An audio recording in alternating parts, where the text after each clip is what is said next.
Hi guys, it's Debbie again from Buckeye Homestead, and today I'm going to make Moo Goo Gai Pan. I am going to also put up a crab rangoon that I just made. Never made it before, and it turned out really good. Made it in my air fryer, so if you want to try that, just check out my other videos. But first, I'm doubling this recipe.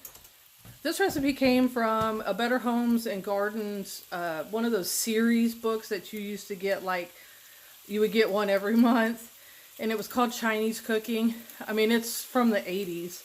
It's one of the first things I made when I got married, and we have really liked it, so I stuck to it. The rest of the book was okay, so I just kept that recipe. But anyway, it's called Moo Goo Gai Pan, and it's made with chicken. And because I'm doubling this recipe, so if you don't want to double the recipe, just half everything.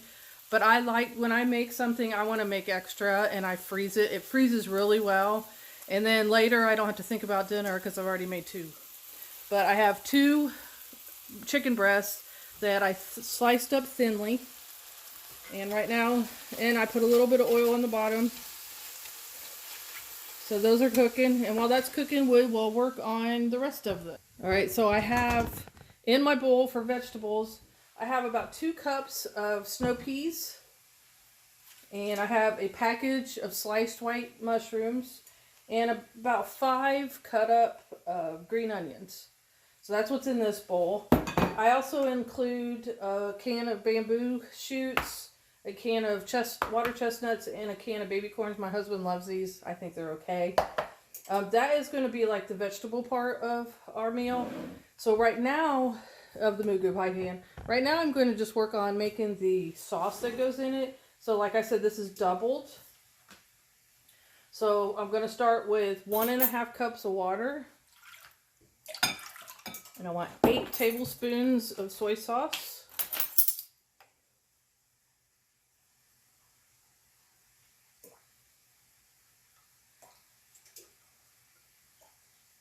This is what's going to give, the sauce is what's going to give it flavor and help thicken it up a little bit. I want 8 teaspoons of cornstarch.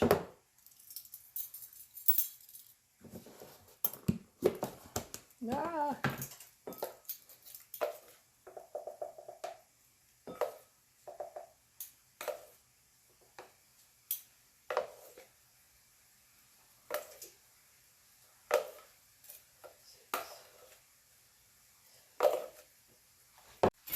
I want 2 teaspoons of honey, or 2 tablespoons of honey.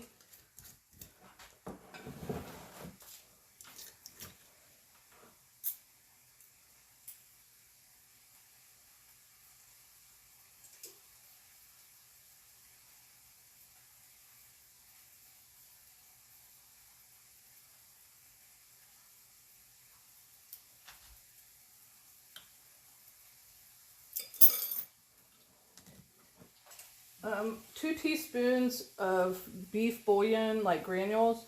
I don't usually keep granules, so I just grate the bouillon cubes, and it's about 2 of them. And then we're going to mix this up.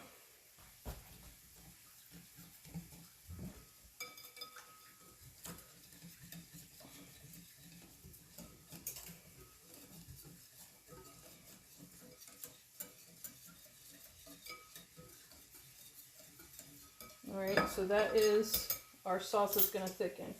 So now we're going to head over to the chicken and start adding stuff to it. The chicken doesn't have to be fully cooked, just mostly cooked, because when you put it back into the sauce, then it'll cook on up. So once it gets mostly done, I'm going to remove it from the pan. Everything's going to be done in this one skillet. Since I'm doubling the recipe, I use my larger cast iron skillet, so it's not the typical 9-inch. I believe it's like a 12-inch. Just because it kind of gets kind of messy when I'm trying to stir and it's filled to the brim. And then we're going to put all our vegetables and everything in. Oops.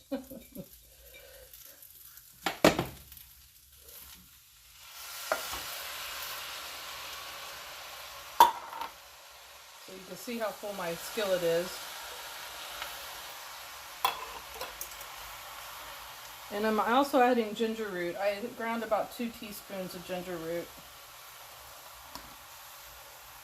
So we're going to kind of let this go for 3 or 4 minutes just to kind of soften it up a little bit.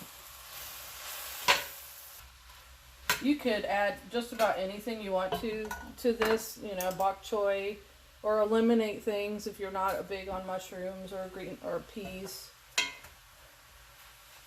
But my family loves mushrooms. My family loves vegetables, period, so.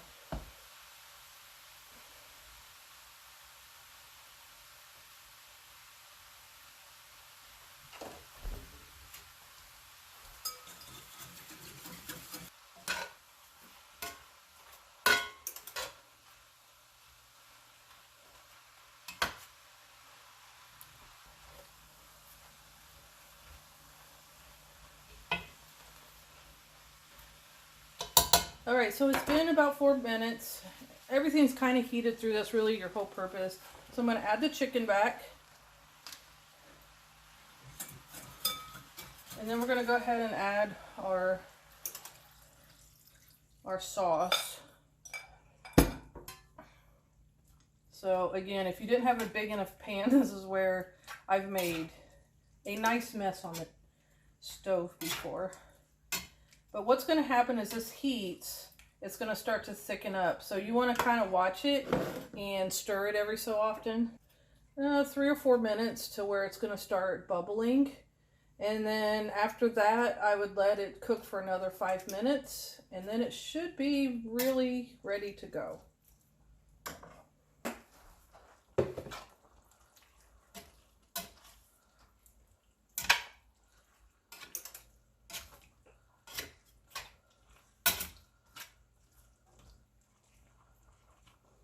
Alright, it's really starting to bubble and thicken.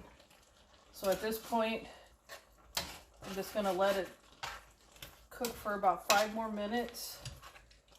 And it should be nice and warm and bubbly and juicy.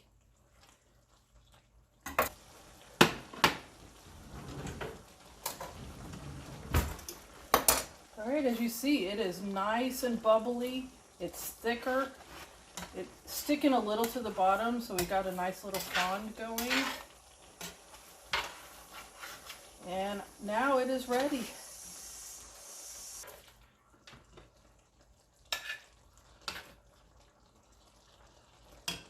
So I serve this on with rice on the side. But this makes a really nice meal. And with my homemade wontons and my rice, it is a delicious meal. And it's fun to eat at home. Saves you a ton of money. So, bon appetit! So I hope you enjoyed this recipe. If so, keep following me. I'll keep coming out with new ones each week. Or I'm going to even try some new ones. Kind of expand myself a little bit. While it's still really cold here in Ohio. Alright, you guys have a great day.